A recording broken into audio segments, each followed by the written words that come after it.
Turn up the radio and sing along. It's time for another great song. This is the Great Song Podcast. Season's greetings and welcome once again to the Great Song Podcast. I'm Rob Alley. I am J.P. Mosier. And we're here breaking down the greatest songs in modern music history. We're going to tell you what makes them great, why we think they're awesome, and why you should too. JP, how you doing today, man? Fantastic. Got up this morning, went and did a little morning meeting. I work for Enterprise, so 2 or 3 times a week I do a morning meeting with my team, and I knocked it out of the park this morning. Great job. Yeah, we talked about camaraderie. Hey. I don't know if anybody can spell camaraderie. Ooh. It's a little bit tough. You want to try? Sure. C-A-M-A. Hold on. C-A-M-A. R-A-D-E-R-I-E? I think that's right on. Yeah. That's good. I think Rob, the spelling bee champion. Spelling bee champ. Root of origin, camaraderie. I got eliminated from the state spelling bee in 7th grade on the word taxiway and have never heard the end of it from many of my friends. I overthought it. Yeah. And thought there was a silent instead Q. of just like taxiway where the airplane takes off, sure. A taxiway, T-A-X-I-W-A-Y. That's simple. Sure. No. I thought taxiway like W-E-I-G-H. W-E-I-G-H. I overthought it, and you know, I was that hot prospect that was supposed to go all the way to the top, and nah, blew out your knee. Yeah, it should have been. It could have been me spelling koinonia to win the National Spelling Bee Championship, but no. Instead, it was Shilun Shing or something. I don't know. Yeah, those are good. I know that. Yeah, so knocked it out of the park. I kind of Mark McGuired it right over the fence. Great job. Didn't Rafael Belliard it. Or you didn't Jose Canseco it. Bounce off my the head. Top of your head. No, over, it's a line shot. So it was a good start to the morning. And now I get to hang out with my best bud and talk about some music. That's right. This is my kind of meeting right here. My kind of meeting. We're going to, you know what? We're kicking off a special tribute to the summertime with the next couple of episodes. And This'n? Wow. Yeah, my family is originally from Whitwell, Tennessee. And if you go to my family reunions and weddings and stuff, you'll hear people saying this'n. Over at Mom and M's? You don't often hear it coming out of my mouth, but it surely just did. This'n here is, it's a good one. It's a good one. It's a good one. This'n's a good one. We got a great summertime song that just puts you in that summer mood immediately. So roll those windows down, kick back for a minute, and enjoy Summer in the City by the Lovin' Spoonful.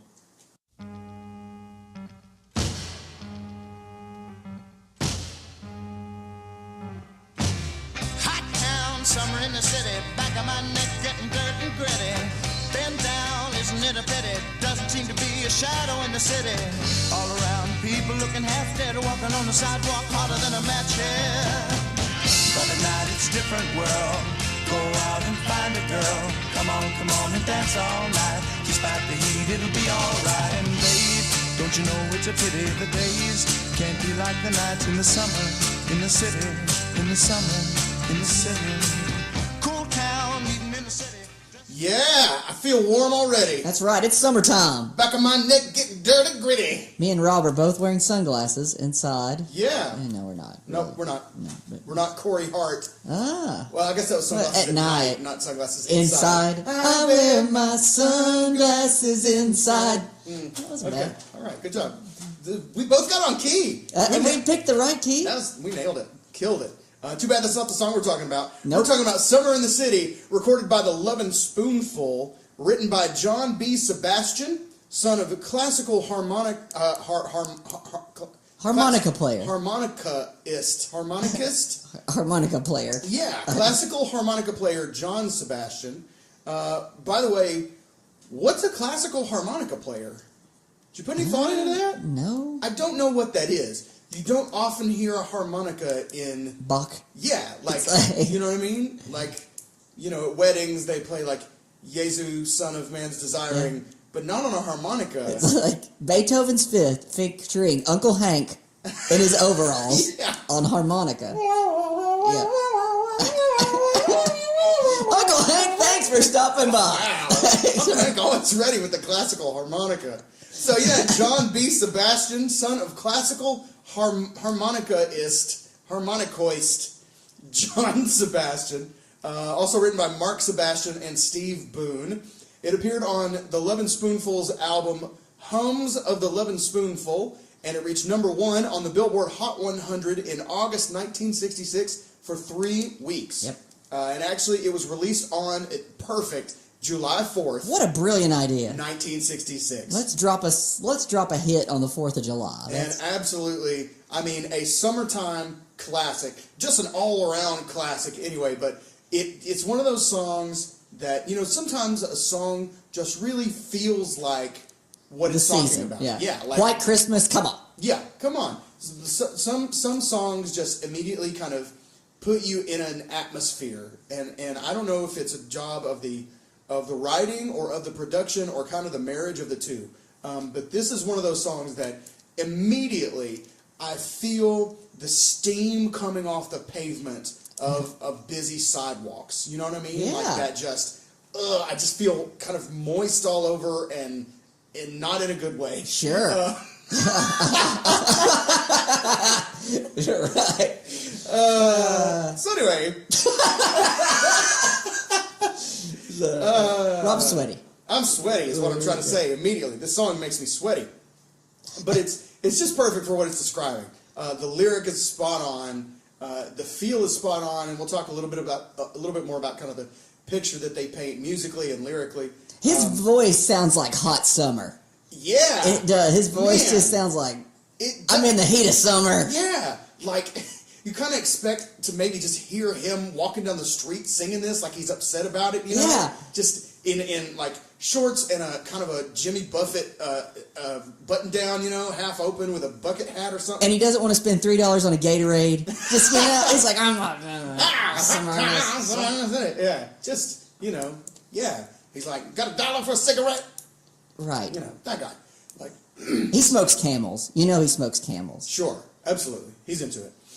So during its 3-week reign at number 1, "Summer in the City" prevented "Little Red Riding Hood" by Sam the Sham and the Pharaohs and "Sunny" by Bobby Hebb from reaching number 1. Do you know Little Red Riding Hood? Yeah. Is that Little Red Riding Hood? Uh-huh. Yeah. You sure are looking good. Is that, okay. Yeah. And both of those songs peaked at number 2 during that time, never hit number 1 because they got blocked by "Summer in the City." Huh. And I'm going to circle back around, if I can remember it, to "Little Red Riding Hood" a little later in the podcast. Okay, So, cool. How's that for a teaser? Nice. It is number 401 on Rolling Stone's 500 Greatest Song list. What's it sandwiched by, do you know? It sits atop number 402, which is "Ooh Child" by the 5 Stairsteps, which could be, I assume it's "Ooh Child." It's actually spelled O-O-H.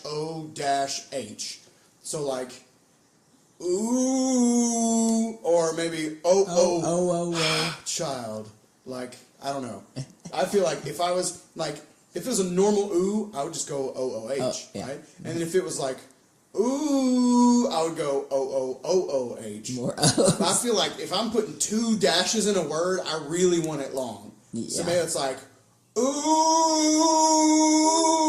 child. Child. Yeah. Stair steps. So yeah. And then number 400 on that list is "Baby I Need Your Lovin'" by the Four Tops. Oh, okay. So good company there. I'm not super familiar with "Ooh Child." I think I've heard it on a commercial or something. I'm slightly familiar with it, but I don't know. Okay, so a little bit about the Lovin' Spoonful. How about elected to the Rock and Roll Hall of Fame in the year 2000.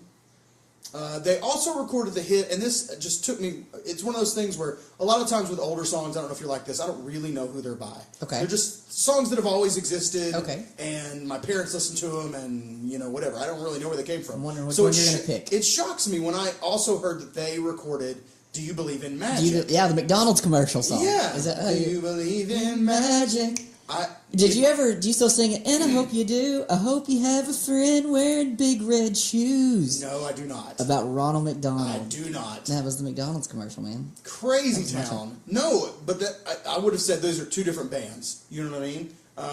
But there's They also do Daydream, and they also do Daydream. So here's what I found out in researching the Lovin' Spoonful is that they were pretty intentional about sounding different with each song. They did it on purpose. They were basically competing with the Beatles. They weren't like America's answer to the Beatles, you know what I mean? They weren't the Monkees, like, you know what I mean, trying to be the Beatles 2.0. They weren't in sync to the Backstreet Boys. but they were peers with the Beatles. They're operating at the same time, in the same era. They're just stateside. And so to try and stand out, they were pretty intentional about, let's not necessarily sounding the same on every song. But what they ended up with was a group of hits that really don't sound similar. Like you wouldn't, I would not have guessed that those three songs came from the same band. It's very strange. And to top it all off, if you just look up their music, they're categorized as a jug band. What? They're categorized as a jug band / folk band, which is a band that uses a jug and homemade instruments, at least originally. Jug band, blues influence, also widely used to describe bands with homemade instruments, but not necessarily a jug player. Maybe it's because John Sebastian's so sweaty.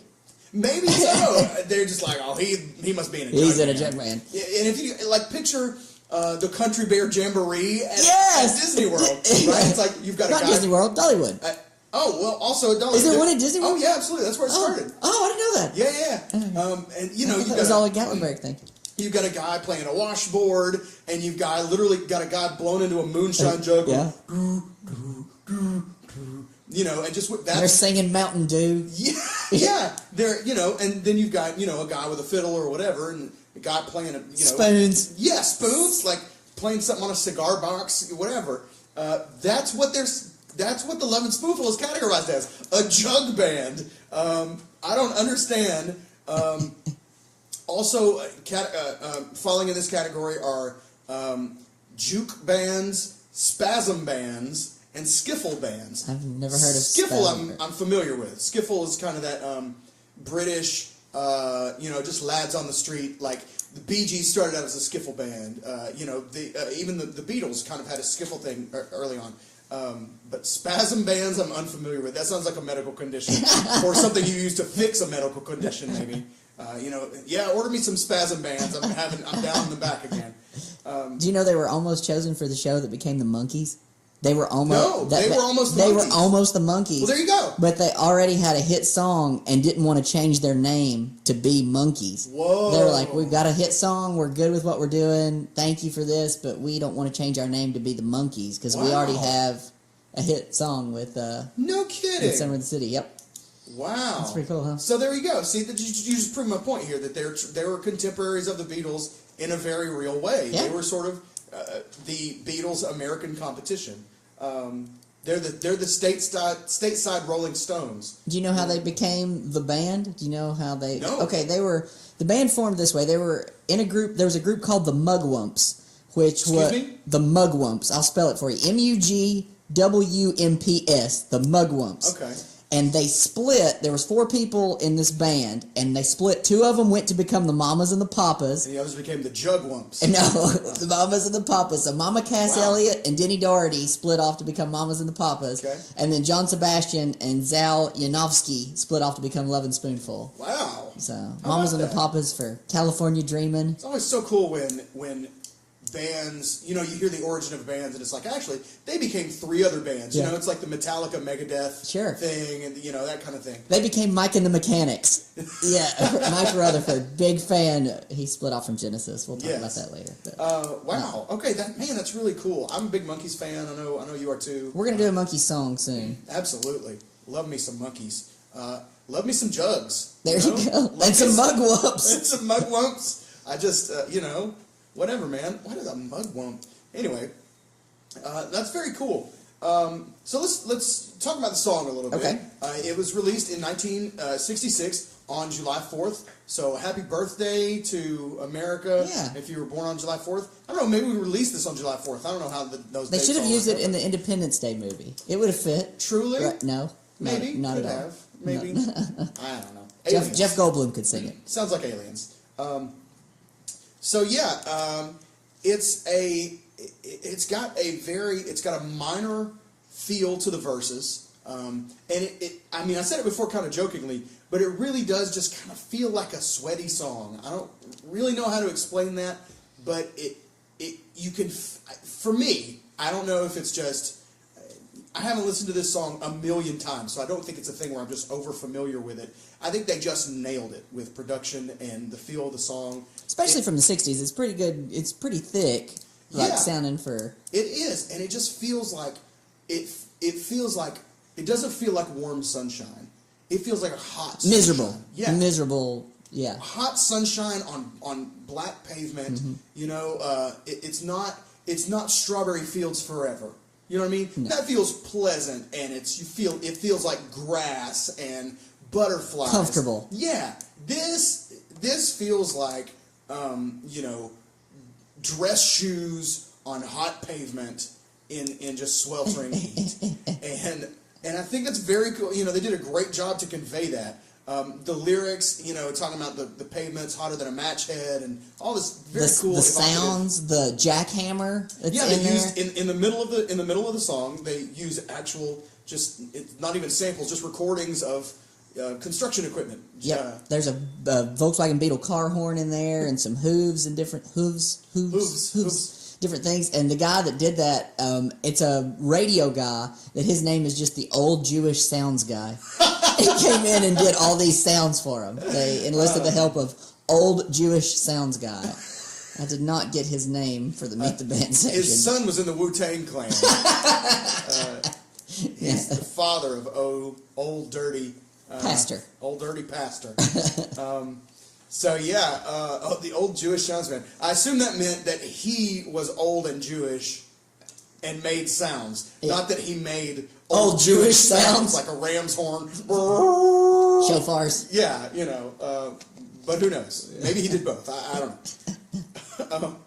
The old Jewish. So like, if somebody came up with a nickname for you, oh no, that was just what you did. You know what I mean? That's like literally, he's the Old Jewish Sounds Man. Yeah. What would your nickname be, or what would my nickname be? Goodness you might be better gracious. to pull one out for me. I don't know. I don't know. Have any ideas? Think on it. Chew Yeah, on I it. have to think on that. I'd be the fat, middle-aged podcast guy. It's not as interesting. Doesn't really have the same ring to it as the Old Jewish Sounds Man. Okay, so anyway, but this song does something that a lot of songs do, but in a different way than most songs. This song transitions brilliantly from major key in the verse. From minor key in the verse to major key in the chorus, and it shifts the feel of the song, accompanied by a shift in lyrical content. So the verses are basically like, it's hot and this sucks, and you know what I'm saying? It's summer in the city and I'm miserable. And then on a dime, the chorus shifts into this happy at night, it's a different world, go out and find a girl. Like it's, you know, it's good times and whatever, and it's that kind of like warm, you know, party on the rooftops vibe immediately in the chorus. That's fine. You know, it's warm, but you've got that like lingering sweat of a hard day, but everybody's fine and everybody's got a red Solo cup and we're chill.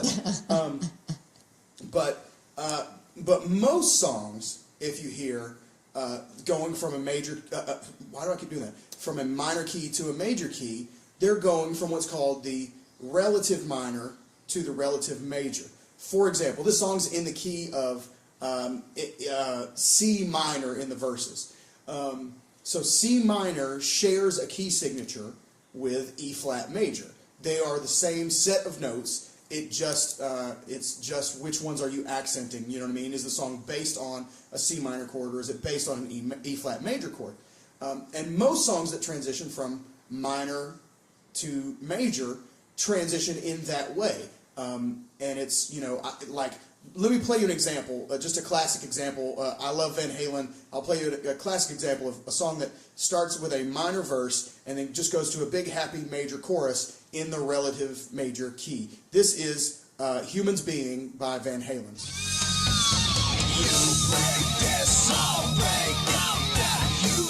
Okay, so here we're in E minor feel, low guitar rock and roll, mean minor feel. Growl. Right here we're going to go to a G major. So right there.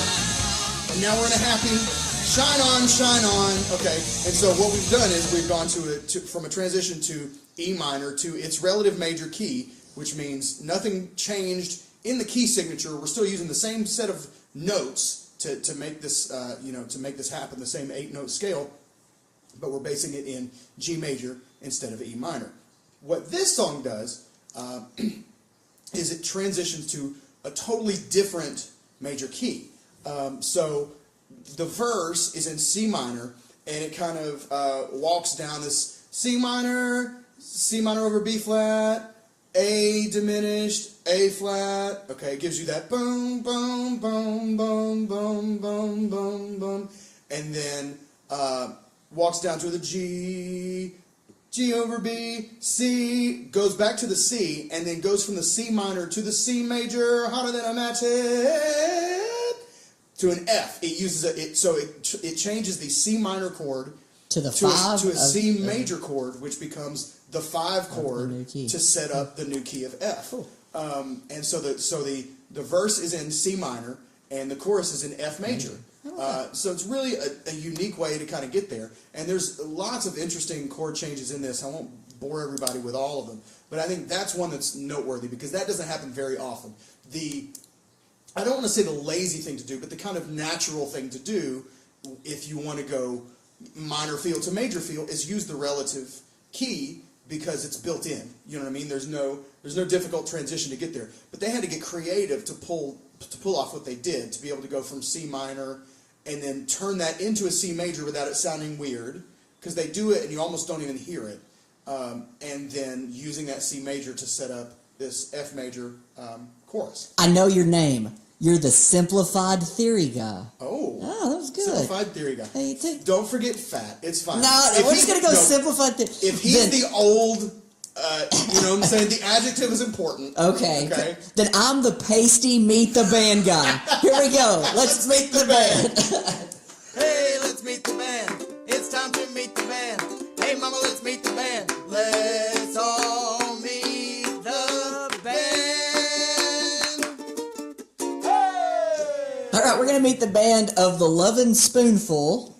We touched on them a little bit earlier, but John Sebastian on lead vocals, organ, acoustic guitar, auto harp, and he helped with the sound effects with the old Jewish sounds guy. So we talked about his dad earlier, the classical harmonica player. Godmother was Vivian Vance, who is Ethel on I Love Lucy. Whoa! That's his godmother. Okay. Where do I know her name from? Yeah, Ethel from I Love Lucy. Grew up around Burl Ives, so he hung out with Burl Ives a lot. The guy, voice of the nailed it. Yeah, voice of the Snowman and Rudolph. So yeah, I grew up hanging around him. Great songwriter. Yeah, kind of a Burl Ives guy. Big deal. Big deal. Following the Lovin' Spoonful, he became known as a playwright. So he wrote plays. He wrote one called Jimmy Shine, which wouldn't have been a big deal except that Dustin Hoffman was in it, in this play, and it was the last thing he did after The Graduate. So after The Graduate, he went and did this play called Jimmy Shine that John Sebastian wrote. He also played harmonica on Roadhouse Blues by the Doors, and he was classically trained, I imagine. There you go. He wrote with a Welcome Back Kotter theme. Really? Yeah. The guy from the Lovin' Spoonful wrote the Welcome Back Kotter theme. Man. Play the Welcome Back Kotter theme. What This is just a little break with the Welcome Back. Welcome back. Your dreams were your ticket out. Welcome back to that same old place that you laughed about. Well, the names have all changed. Welcome back. Welcome Back Kotter. And I just really wanted to hear the song when I started talking about it. You know, my knowledge of that song, I didn't watch much Welcome Back Kotter. I'd seen some clips, and, you know, I knew it was a John Travolta vehicle at the time, but my knowledge of that song really came from in 1996 when there was a brief Van Halen, David Lee Roth reunion when they came out together at the MTV Awards, and everybody was like, they played that song on MTV as a commercial with clips of David Lee Roth like dancing around. Oh, dude! Like, just MTV got all the feels. They've never done that for anybody else that I know of. And they were like, "Welcome back, Dave." So that's what I know. Welcome from. They didn't do that for Gary Sharon. No, they were like, "Welcome out." Welcome gone. Yeah, he also played on Timothy Leary's song "You Can Be Anything You Want," which I didn't know that song, but that was the first album known for sampling. Oh, really? That was the first sampling album was on that. He also had a pretty famous jam session with Jimi Hendrix, apparently. That was pretty big. So John Sebastian done a lot. Wow, he's impressive. Like impressive range of stylistic writing. Sure, yeah, he's done everything from TV jingles to Playing with the Doors to Somewhere in the City. Yeah. On guitar, Zal Yanovsky, busted in 1967 for marijuana, and he plea bargained and gave up his dealer to keep him from getting deported back to Canada. Whoops. Yep, gave up the dealer, and there was all kinds of fan backlash out of this, which led him to being removed from the band. Wow. So, like, that move got him out of the band. So he had a good thing in '66. Get stitches. Right, that's good. Snitches get stitches. He was the first one to popularize the cowboy hat for rock musicians. Really? He was the guitar player from Lovin' Spoonful. Well, I pretty much hold that 66? against him. Yeah, you're not a fan of the cowboy hat? No. Don't let Kid Rock hear that. 'Cause Kid Rock is all that. He then, when he got kicked out of the band, went on to play with Chris Christopherson. And then in 1970, he reunited with Sebastian at the Isle of Wight. And this is a cool story. Somebody wrote a handwritten note on a piece of toilet paper and like scribbled it on some toilet paper and handed it down to Sebastian. Like here, pass this down. And through this handwritten note on toilet paper. And they said, this dude's here. Yeah, he's here. Like, you'll want to catch up with him. He'll meet you. And they communicated by handwriting on toilet paper, which I think is the neatest thing ever. That's funny. It's amazing that survives. Yeah, well, I don't know if it was the same piece. I don't know actually how that would go down. If they would, I guess that was just kind of cool. They're like, let's go find some more toilet paper and pass these notes. I typically don't carry that in my back pocket or anything. Right. And then he died in 2002 of a heart attack. Wah, wah, wah. On bass, Steve Boone. Like most bass players, he started on guitar, and the band needed a bass player. So there you go. When they asked who his he lost the coin toss. Yeah, lost the flip. Into the straw. I was that guy in the Chattanooga Blues. There's 3 guitar players. We need a bass player. Well, it's going to be me because I'm not as good as you guys. And they asked who his musical influences were on bass. And he's like, nah, I don't know anybody's name. Like, not one bass player's name. He's like, it's not like I have a collection of bass player baseball cards. Bass player cards. I thought that was pretty funny. He's related to Daniel Boone. Really? Yeah, so Steve Boone related to Daniel Boone. Yeah. And he used to play Fender, but as he got older, he's like, these are too heavy. I'm only playing Ibanez. And so he ended up just playing Ibanez. Yo, it's true. Hey, Fender, if you're listening, I'm sorry if we're on the verge of a sponsorship. Your basses are heavy. We'll sponsor your light edition basses. Yes. That'll be we'll go around the country demoing them. That's right. Chambered, hollowed out basses. There you go. On drums, Joe Butler, whose first instrument is actually the auto harp. Okay. He has a famous... The auto harp, for people who are listening... Yeah, give some auto harp. It's that weird kind of triangular instrument with a hole in the middle. It's got a bunch of strings, kind of like a dulcimer, but it also has kind of like key things, and you strum it, and... You do a lot. Yeah. Pretty busy instrument. It seems like a lot of stinking work. Yeah. Joe Butler has a famous actress daughter named Yancey Butler. Says she's famous, but I don't know. I know her name. I don't know what she is. No, I'm going to IMDb her while you're... Okay, while you're doing that, he's going to look up Yancey Butler. Yeah. On electric piano, Artie Schroek, I might be mispronouncing the name, it's Schroeck, played electric piano, and he's most notably known as being an arranger. He arranged I've Got You Under My Skin by the Four Seasons, and he also arranged Can't Take My Eyes Off of You for Frankie Valli, not Lauryn Hill. Okay. But, yeah, so known as an arranger. So that's the Meet the Band section of Lovin' Spoonful. Did you find anything on Yancey Butler? Yeah, she's been in a lot of stuff. I don't know necessarily what I would know her from, because her website only has names of movies and not pictures. Ah, okay. So, well, there you go. She was on Law & Order in 1990. So is everyone. She was in Savage Weekend, a.k.a. The Upstate Murders, in 1979 as Little Girl. So, yeah. So you big Yancey Butler fans out there? Yeah. Yeah. Okay. Not much to go over. So let's meet the band. She's in the Wild Thornberries. Okay. As tourist number 3. There we go. So that was probably her breakout role there.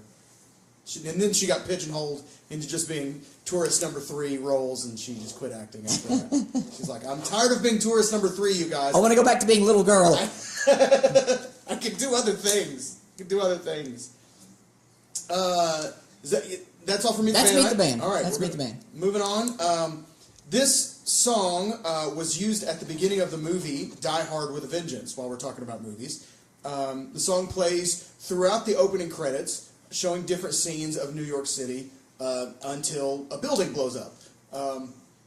Now, here's where I said I'm going to circle back around to Little Red Riding Hood. Okay. Okay. Die Hard with a Vengeance, starring, of course, Bruce Willis.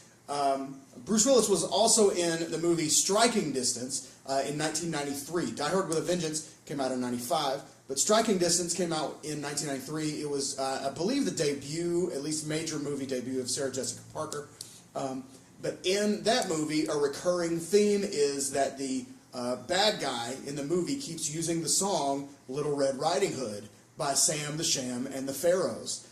So a little weird connection, because this song was at number 1 when Little Red Riding Hood was at number 2, and both those movies appeared prominently in Bruce Willis movies in the mid-90s, within 2 years of each other. How about that? So I thought that was pretty cool. Well, right? if you circle back, I'll circle back. I mentioned Gatorade earlier accidentally, not Yeah. even meaning to tie this in, but Gatorade used this song for their like commercials and their theme songs for years, which is kind of cool in of itself. But the thing I think is neat, Gatorade was released in 1965, and this song was released in 66. True. So they both kind of had their upbringing together. Yeah. Summer in the City and Gatorade. And then, 40 years after they were both created, this gets used as a theme song. You know, the little bam, bam, bam, bam, bam. I can see, I remember those Gatorade commercials. Yeah. That's very cool. It was used in ads depicting the history of Gatorade.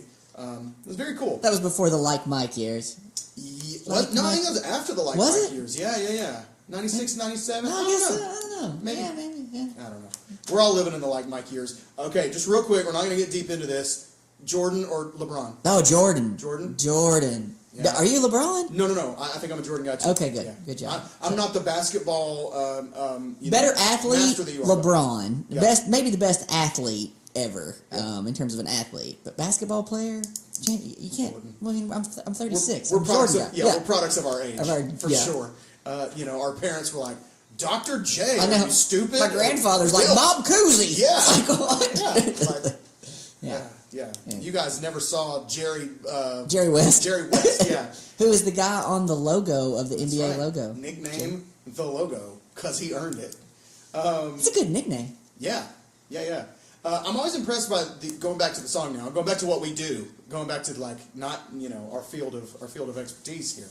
But I really like the intensity of this song. It's got a lyric and a cadence that really drive the rhythm, right? It just keeps moving. The whole song keeps moving, and then you get to the chorus, and even the cadence scales back a little bit. You know what I mean? At night, it's a different world. The enunciation is completely different in the verse than the chorus. Like, you can sing anything in the verse and it doesn't like you did. It doesn't matter. Yeah, but it's just the feeling. Right, exactly. And you can basically say anything you want. But it's the chorus gets that major key lift and a more relaxed lyric, a more relaxed delivery, all that stuff. His voice is softer in the Find your girl. Yeah, I mean, come on. Yeah, That's and right. it's actually sung in a lower register, so he's like, and then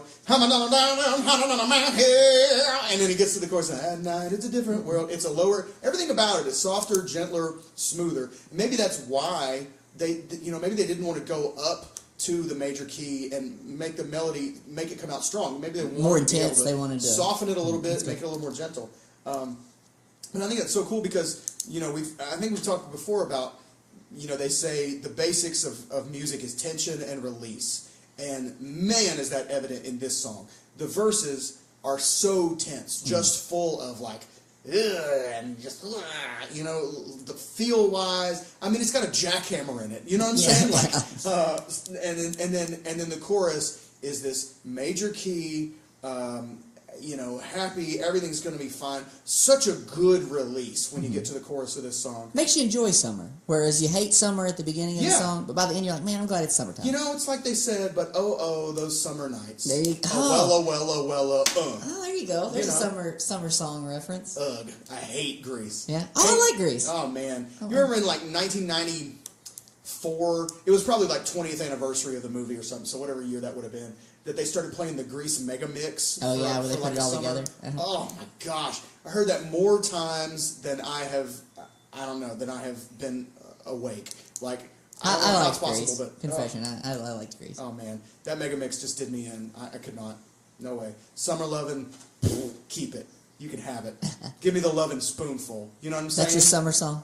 Yeah, give me the Lovin' Spoonful. Any other summer songs? My brain immediately goes to "Summertime" by DJ Jazzy Jeff and the Fresh Prince, Which we will cover. which we will be covering shortly, and "Summer Song" by Joe Satriani, which is Sure. It was used, I think, in the commercial for I believe the Sony Discman as opposed to the Walkman. Not the Walkman? Yeah, I Maybe think it's it was cutting edge. The Discman, and I thought for years. It would say, like, it was basically just done like a music video, and it's instrumental, Joe Satriani, guitar player, and so it's just this, thing playing, it's high energy, and people are, like, skateboarding with their Discmans on, you know what I mean? It's that kind of, like, mid-90s aesthetic, and then it said down at the bottom, Summer Song, Joe Satriani, and then the album name, The Extremist. And I thought for several years, until I was introduced to Joe Satriani by my cousin, that was just a made-up thing, that they were just trying to make it look like a music video, and so that they just put that information. But it literally was like, it was, yeah. We talked about doing Summer 69, that's a popular one. Yeah. Summer Breeze, we've mentioned that before. So, yes. Boys of Summer. Cruel Summer, do you know that one? The Bananarama song? No. It's cool keyboard riff. Bananarama? Bananarama. They did, Bananarama? I know Bananarama, Venus? yeah. Cruel Summer. It's on the Karate Kid soundtrack. Oh. Back to Karate Kid, Danielson. In the summertime. In the Yeah. summertime. Oh, when the weather is right. Yeah. Now Mungo that's a Jerry. jug band. That's a jug band. That is a freaking The guy's jug name band. is Mungo Jerry. And there's banjo chords. Yeah. I mean, literally, you want to. That is a perfect example. Play of a in the jug band song. summertime. All right, Here's here a we go. jug band song for you. Mungo Jerry. Come on. That's a freaking jug band. Tune that piano or I'm going to murder you, son. In the summertime, when the weather is high, you can stretch right up and touch the sky. When the No weather's tension fine, there. You got women, No you got tension. women on your mind. Somehow I feel like this song was influential on David Lee Roth. I don't know how, but do you hear it? Yeah. You got women, Never you got would've women thought. on your mind. Take her out for a meal. If a daddy's Wow. boy, This, do what you feel. do yourselves a favor and look up the album, look up the album In the Summertime by Mungo Jerry. Just look at it. Just look at it for a second. He literally looks like, I gotta go check this out. he literally looks like Andre the Giant had a disappointing son. Anyway, that is a freaking jug band. My goodness. I've always thought that song was hilarious. Just, like, that guy got a record deal. You know what I'm saying? Yeah. Like, that guy has a song that still gets played somehow. He's the guy that comes to the gatherings and they're like, crap, Mungo Jerry's here with his banjo. It's like, oh no, he's back. He's going to want to sing. Oh, and he's man. over there annoying everybody. Exactly. Like, yeah, he's not going to leave until we let him sing. We're going to let him do his song. Just let him do the. Yeah. Okay, who's gonna do the? He's like every show, He's like, okay, audience, I need your help here. I need to teach you something. Okay, I need you guys. It goes like this, and he makes them do it the whole song. They don't even get to listen to the song because they're too busy going. Man, sorry, Mungo Jerry's got me all thrown off here. All thrown off. You have any notable covers of this song?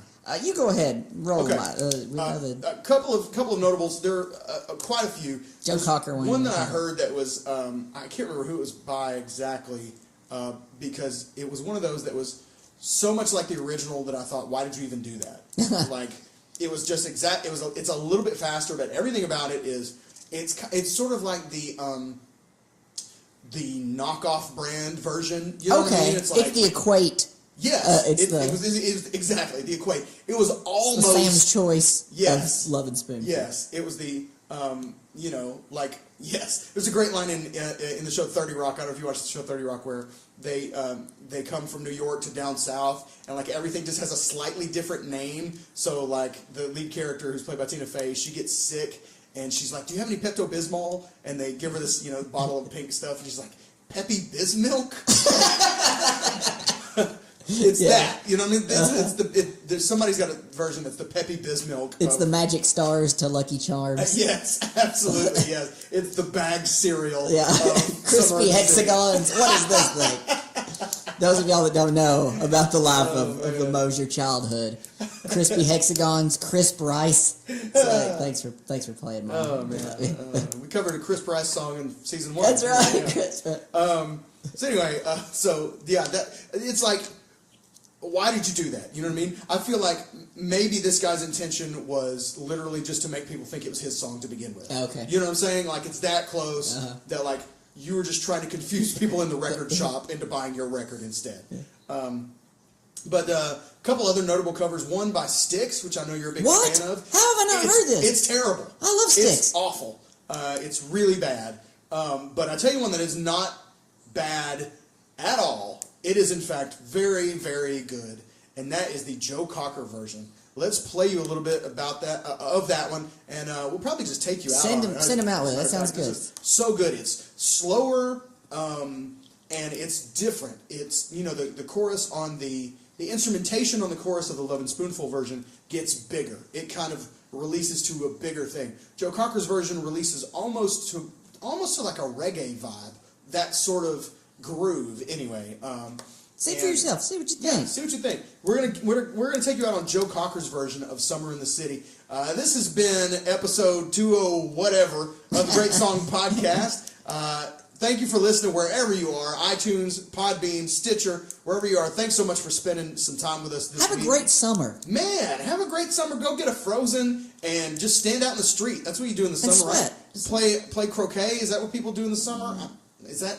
When do you, what's croquet? I don't know. Start a jug band. There you go. Start a jug band, get some household. Right. Call up Mungo Jerry. We know he's not employed. He ain't doing nothing. Look at him.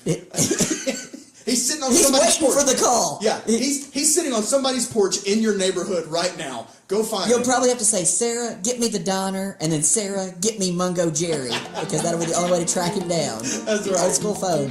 All right, we'll see you next week on the Great Song Podcast. I'm Rob. I'm JP. Go listen to some music.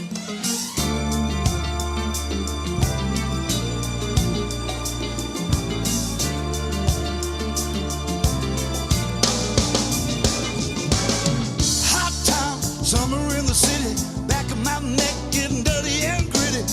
I've been down, isn't it a pity? Doesn't seem to be a shadow in the city. All around, people looking half dead, walking on the sidewalk, hotter than a match head. But at night, it's a different world.